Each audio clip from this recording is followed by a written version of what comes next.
So let's just start with Tegra stuff. So as we talk on the Computex, there are the many things you already heard from me, but the first thing what I would like to do is some update or the news from the Tegra business, because we have a couple of new things came to the market or was announced since we talk on Computex. So first thing is that we finally shipped like 10 million Tegra 2 chips at the end of June, which is pretty cool. I think it's a quite good result considering that we are on the market with the massive amount of devices. Just a few months, you know, that the first Honeycomb tablets and the first Tegra 2 phones came like in March, and that was like few months, and we shipped like a really big amount of the chips. The second thing is like we have finally 53 phone SKUs in 65 countries, which is really cool. I mean, if you imagine, like, again, we are relatively new in the business, this is big success for us because achieve such numbers so fast. It's pretty cool result. And then of course we are powering the world finest and the lightest Galaxy Tab 10.1, which was announced like a few weeks ago in the Europe and a couple of months ago in the US. It's probably the best, one of the best devices on the market in terms of the tablets. And then we have a couple of new phones. Fortunately, I don't have them here yet because they are just on the way. They should arrive probably tomorrow. The first is Samsung Galaxy Air, which is the new phone from Samsung based on the Tegra. It's now available only in Sweden. It's on the market. I think it's available from Hutchinson, from one of the telco in Sweden, and there are no more information from my side about the availability in other countries. So if you are really interested in this, you need to check with Samsung. Then we have like Photon 4G, which is one of the best phone so far launched. Many people consider this like it's probably one of the first really super phones, because they have like almost. Sorry, do you see some? No. Because they have almost all latest technologies inside. They have even WiMAX there and a couple of things. It's really cool. And of course we get Android 3.2 for the Honeycomb, which is the latest update for the Honeycomb, bringing the other things there. And it's basically you know, allowing to even run the latest applications from the phones, because you have this upscale stuff. You can basically stretch the application, so they're helping to fix as well the other bugs and the speeding, the UI and the other things.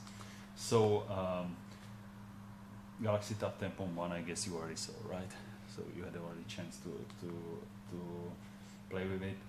I want to little cover still Honeycomb 3.1, because for some tablets it's still latest build available, and that was very important for us because we had like approximately 30% more graphics performance. The UI was quite a lot optimized. We got as well the optimization for some of our stuff we do for the 3D games.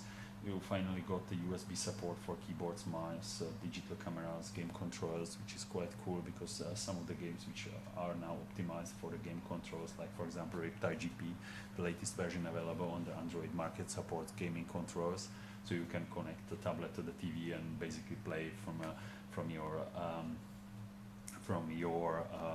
wireless controller or the wire controller or the USB on the TV, same like you do on the gaming consoles. And of course on the 3.1 as well, allowed to have the new service from the Google, the streaming music beta, and as well the Google Movies, which unfortunately now are available only in the US, but it's still one of the good feature which was released with Honeycomb 3.1.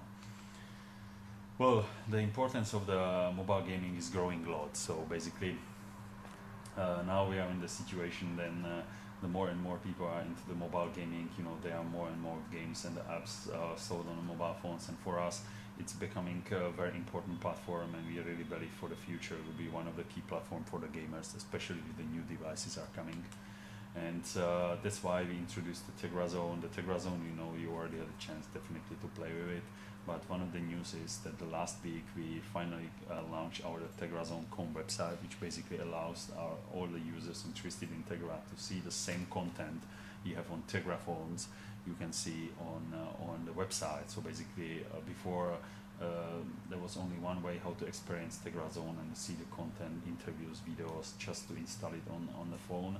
Now you can see the same content on the website, even if you are not owner of the phone, or if you are not owner on Android devices. You will just go to www.tegrazone.com and you can see all the content. Regarding the games, we are working pretty hard to get more games on the Tegra to the market. Just now we have around 18 titles available, and our target is approximately 50 plus in the end of the year. So it's our target. I'm not saying that you'll get exactly some numbers, but that's the thing what we would love to have. And now it was a little low season because over the summer we didn't have much new releases available on the Tegra Zone. But just now, especially in the September, are coming lots of new games. So be prepared. From September, it's come much more games available on the Tegra. So I hope that we can achieve this number in the end of the year. So the differences between the Tegra and the non-Tegra versions of the games are pretty obvious. So I could really recommend you to play, for example, Galaxy on Fire 2 and see all this amazing stuff. Like, for example, if we have almost 4 times higher texture resolution, we have a 4 times higher polygon count, and if you compare these two ships against each other, you see that the difference from left to right side, it looks much more better. So this is one of the space shooter which is now available now for the Tegra. And then we have games like, for example, Guerrilla Bob, where there is a very nice visible difference in the post-processing effects around the lights, and everything looks like you get the blooms and the glows, you get like the more feeling, more atmosphere. And of course we're using as well the highest textures from the PC version, which is not available on other non-Tegra devices. So regarding the color, there is not much things I can tell you. I think you know almost everything because we already announced it on the CES. So we have this will be the world first mobile quad core. It's with the 12 core NVIDIA GPU. It should be approximately 5 times faster than Tegra 2. And as we mentioned before, this will be available on this fall. So that's the thing what I can basically tell you regarding the Kal-El. And our roadmap didn't change at all. So basically we are slowly now below the Kal-El, then we get the Kal-El, and then we are getting next year Wayne, then Logan and Stark, when the Stark will be like 100 times faster compared to the Tegra 2 today, which is like a huge step. So you can imagine that in a few years that this will be like the device could be easily faster than today the fastest. So